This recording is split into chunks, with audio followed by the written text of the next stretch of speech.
Picture this. A caveman trades 3 fish for a rock. The other caveman says, well, actually, I wanted a mammoth steak. And that is where the entire economic system collapsed. Money exists because humans got tired of awkward trades. And over the next 5,000 years, we somehow turned shiny rocks into credit cards and then into invisible internet numbers controlled by Brad in finance. This is the entire history of money, from cows to coins to crypto bros. Let's go. Before money, humans used to barter, which sounds simple until you actually think about it for more than 4 seconds. You've got wheat, I've got chickens, but I don't want wheat, I want sandals. So now you need to go find the sandal guy who also wants wheat, and suddenly buying lunch requires a side quest. Barter worked in tiny villages, but not in growing civilizations. So humans invented commodity money. Basically, let's all agree this random thing has value. Different cultures used different items. Salt, shells, tea bricks, cows. Yes, at one point your bank account could literally move. The Roman word for salt payments, salarium, is where we get the word salary, meaning technically your paycheck used to be seasoning. Then came metal, because humans saw shiny rocks and immediately decided, this is important. Gold and silver were durable, portable, hard to fake, and most importantly, people liked flexing them. The first real coins showed up around 600 BC in Lydia, modern-day Turkey. King Alyattes started stamping official symbols onto lumps of precious metal. This was genius. Before coins, every transaction involved checking weight and purity. But after them, people could go, yep, king's face on it, good enough. Which is basically how modern finance works. Coins spread everywhere. The Greeks used them, the Persians used them, the Romans used them. The Romans especially loved money, mostly because armies are expensive and conquering Europe isn't exactly budget friendly. But Rome also discovered a classic government strategy. Running out of money? Just make the coins worse. They started mixing cheap metals into silver coins, which caused inflation because apparently even in ancient Rome, people were saying, damn, prices are crazy these days. Some things never change. Meanwhile, in China, they invented something revolutionary. Paper money. Which honestly sounds fake. Imagine being a medieval merchant. A government official walks up and says, instead of silver, what if I give you paper? You'd think you were being scammed immediately. Cheers mate, that'll be 2 silver coins. All good, here you go. That's paper. Yes, but this paper represents value. Well, so does my shopping list, that doesn't make it silver. No, trust me, the government guarantees it. You mean the same government that taxed my donkey last week? Exactly. This just says 100. Yes, so it's worth 100. 100 what? Monies? I'll give you 3 chickens for it. Really? No, dude, he's mugged you right off. But carrying huge amounts of metal sucked. Paper was lighter, easier, safer.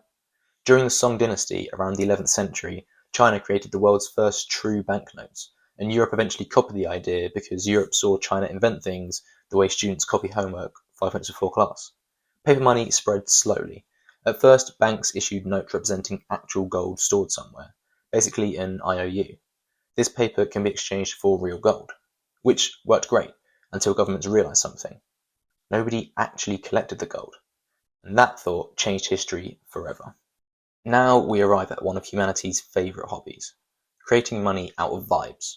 Welcome to fractional reserve banking. Banks noticed most people left their gold sitting there untouched, so banks started lending out more money than they physically had, which sounds illegal because it kind of was illegal. Here's an example. You deposit 100 gold coins.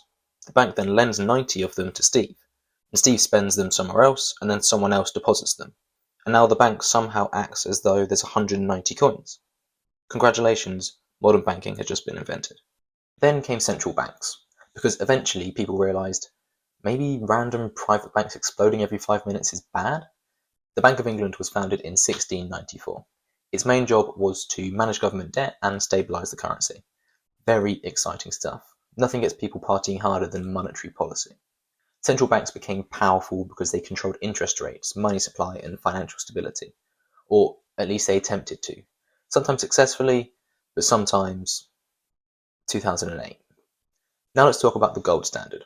For centuries, currencies were tied to actual gold, meaning your money represented something physical. Governments promised you can exchange this paper for gold at any time. And this created trust, but it also created problems. because economies grew faster than gold supplies. And that's awkward, because imagine running a modern global economy based on how much shiny metal people dig out of mountains. That's basically what we did. And then World War One happened. Countries needed massive amounts of money fast, and governments looked at the gold standard and said, yeah, we're going to ignore that for a bit.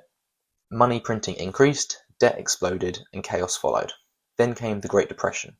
Banks collapsed, people panicked, and entire economies imploded. Terrible decade, terrible reviews. After World War Two, countries created the Bretton Woods system. The US dollar became the world's reserve currency. Why? Because America had most of the gold, most of the industry, and hadn't been turned into rubble.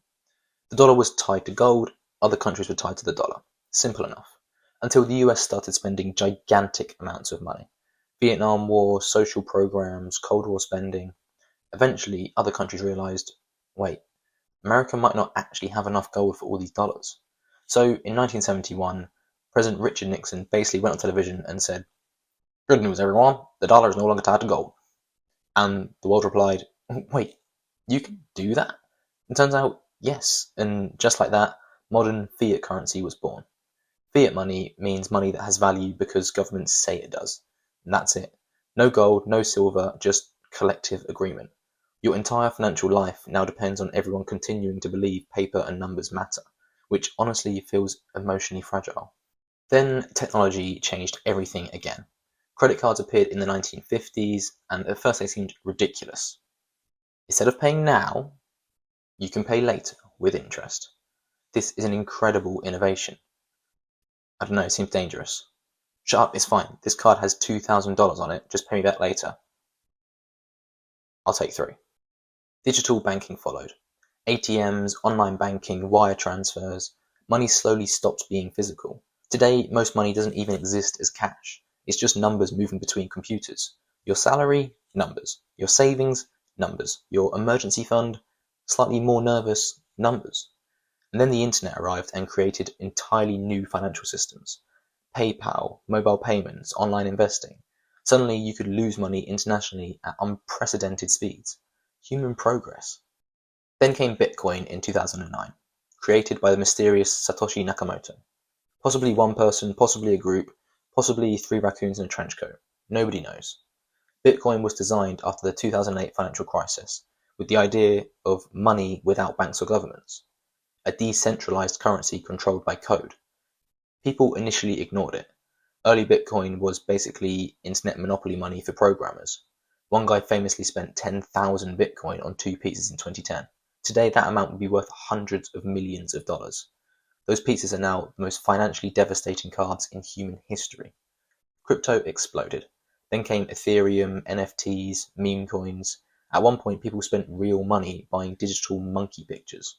Historians are going to have a difficult time explaining that era. Crypto supporters say decentralized money is the future.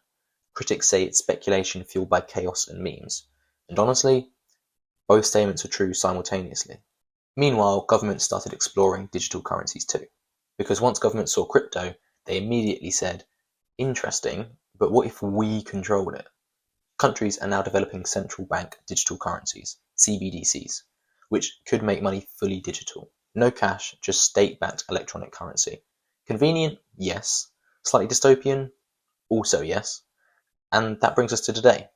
Humanity started with trading goats. Now global markets have trillions of dollars based on interest rates, algorithms, and tweets from billionaires. Money evolved from shells to gold to paper to invisible computer entries. And through every stage, humans kept doing the same thing, assigning value to things because everyone collectively agreed not to question it too hard. That's the secret of money. Not gold, not paper, not crypto. Trust. Money only works because humans believe it works, which is either incredibly impressive or absolutely terrifying. Probably both. And honestly, if you explain modern finance to a medieval farmer, they'd think we'd all lost our minds. Wait, your economy depends on debt, digital numbers, and confidence? Yes, and somehow that system controls the entire planet. So next time you tap your phone to buy coffee, just remember, this whole thing started because 2 cavemen couldn't agree on the value of a fish.